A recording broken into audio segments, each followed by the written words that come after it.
This program is rated PG. It contains themes and scenes which may not be suitable for very young audiences. Parental guidance is advised. Be advised that the views and opinions of the hosts and guests do not reflect those of the station.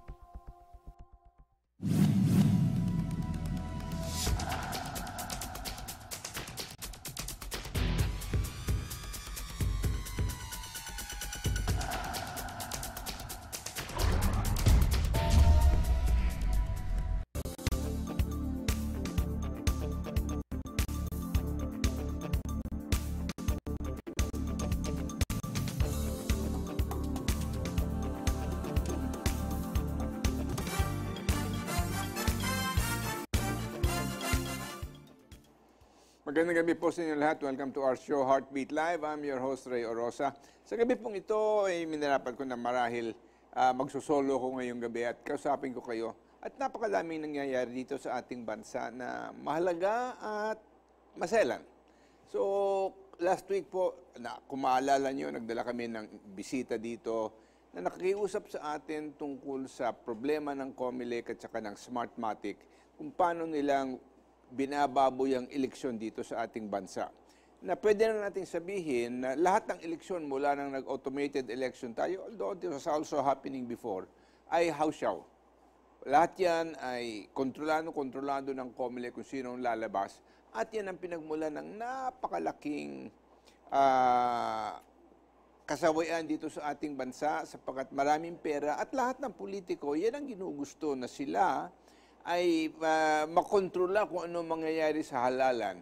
So sila'y magkakampanya pero gagawa din ng areglo sa COMELEC, ng mga tauhan ng COMELEC, at yan ay nangyayari, alam natin, sa buong bansa. Hindi lang naman dito sa Metro Manila yan, hindi lang naman sa central office ng COMELEC, kung hindi lahat ng mga election registrars or election officers sa iba't ibang probinsya ay lahat nagnenegosyo, yan, mula yan sa lahat ng mga taong hinahalal.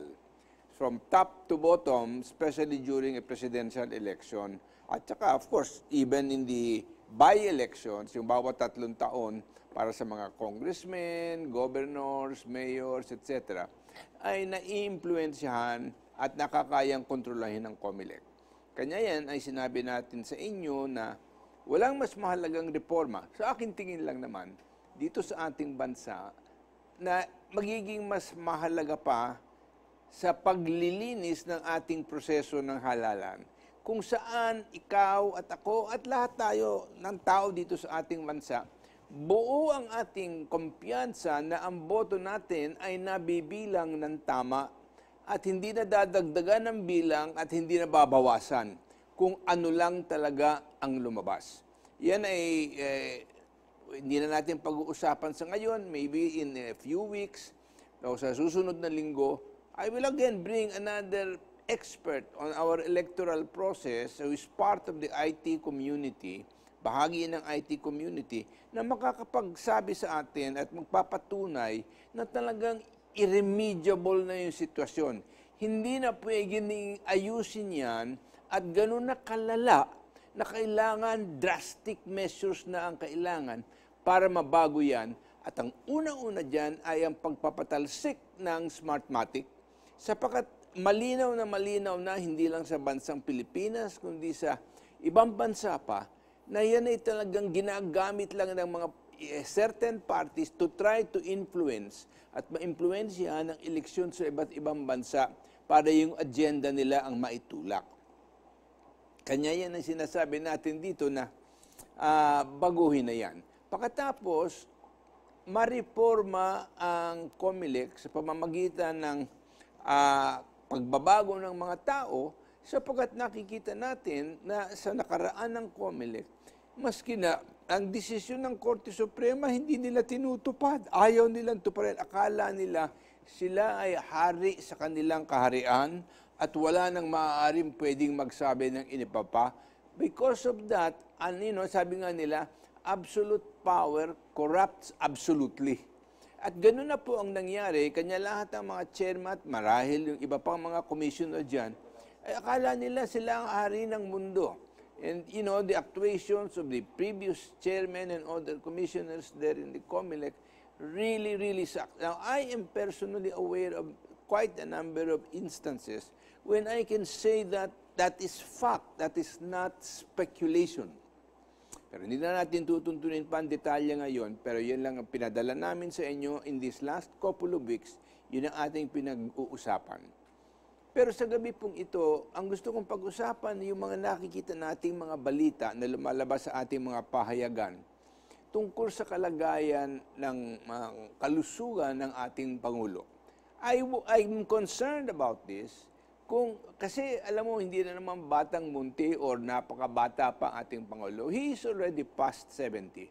At isang bagay na kailangan din nating maunawaan, ang pressure sa presidente ay talaga pong grabe. Una-una lang, dyan, yung mga taong gusto makipag-usap sa iyo, naku, hindi mauubos. Kulang ang 24 oras sa isang araw ng lahat na kung hindi humihingi ng pabor, humihingi ng tulong, o kaya mayroong interest na tinutulak.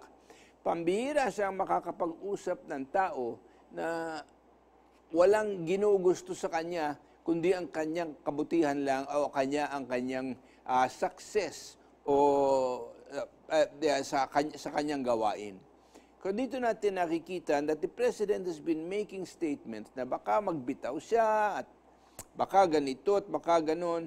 At tapos nadidinig natin din sa kanya ang mga salita na para bang frustrated siya sa kagrabihan at kalalaan ng kalagayan. Ito, sabi niya, for example, one time sabi niya, "At this time I am telling you, I am ready to step down and retire." Ngayon daw sinabi niya sa mga security officials in a recent joint meeting ng Military and Police Command Conference.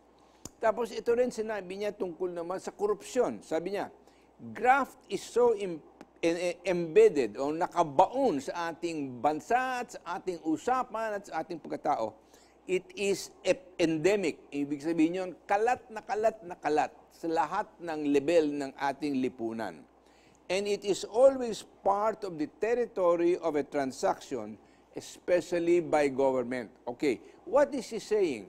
The government is so infiltrated by corrupt people and corrupt officials na talaga namang siguro sasakit talagang ulo ng sino mang pangulo kung paanong matitigil ang korupsyon sa pamahalaan. Okay? So yan ang kanyang sinabi. "I do not think I can fulfill my promise to the people." Alam po ninyo, wala namang pangulo, I'd like to just address this to the President, nobody can promise to eliminate corruption in government. Ang pinakamabisa na magagawa ng sinumang sinantuhang presidente ay to minimize. So dito ang pagbabago, hindi yung go from one extreme, ito corrupt na corrupt at dito malinis na malinis. Hindi po yan mundo eh.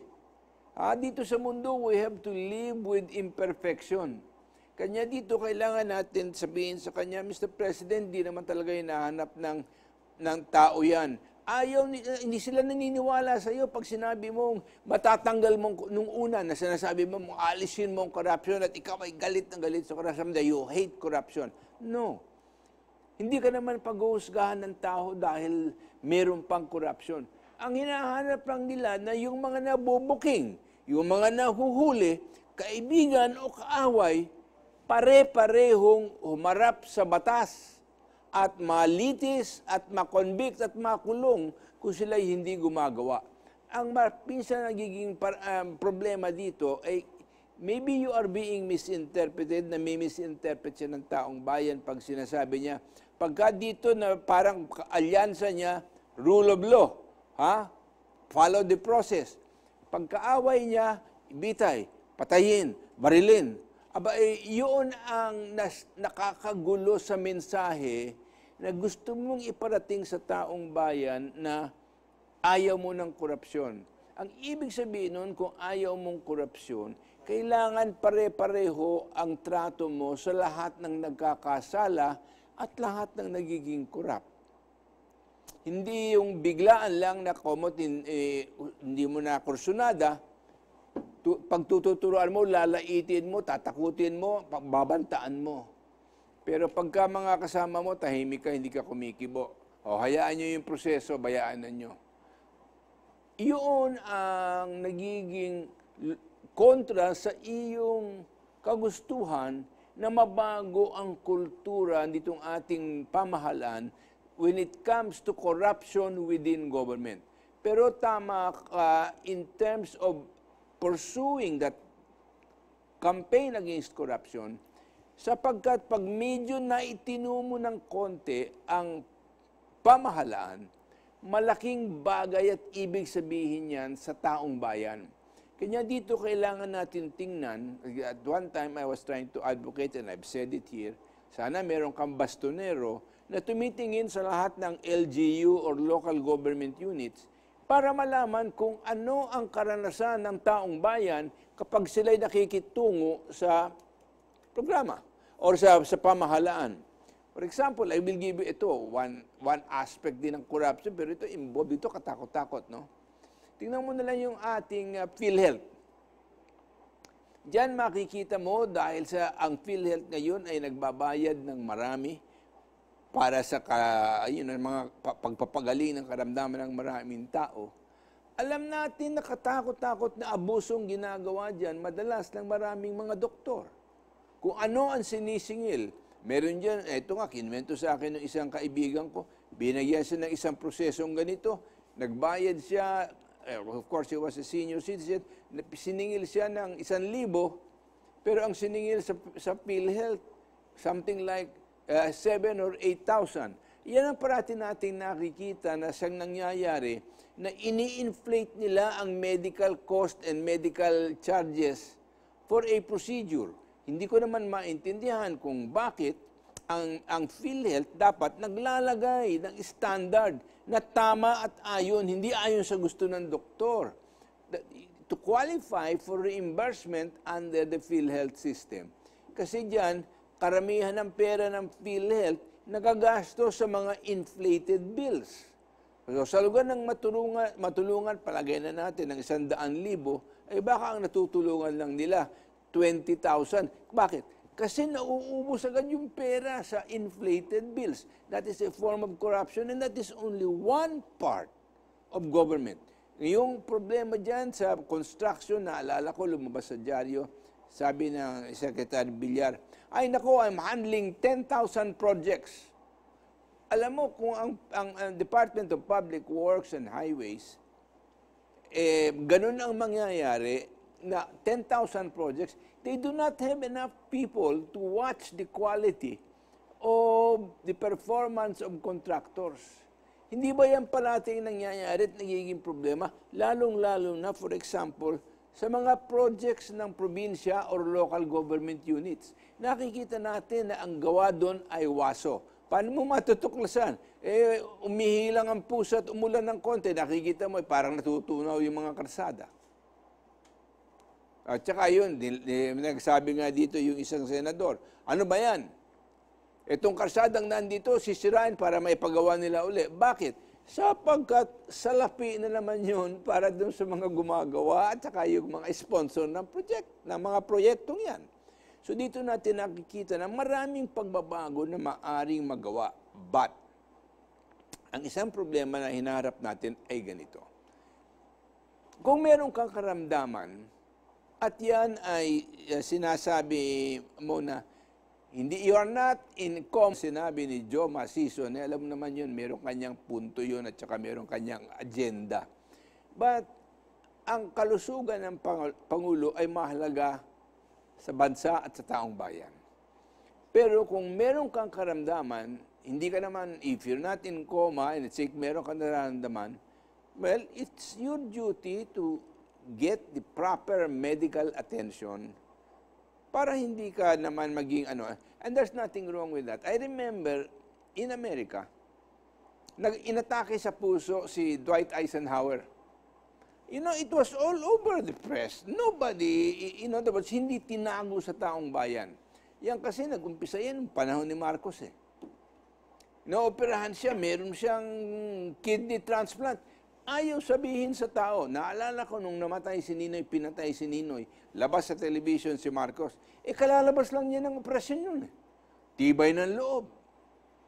Pero ayaw sabihin sa tao ang tunay na kalagayan ng kanyang kalusugan. Yung pala, nagkaroon siya ng kidney transplant. But we will continue, but we have to pause for a few reminders.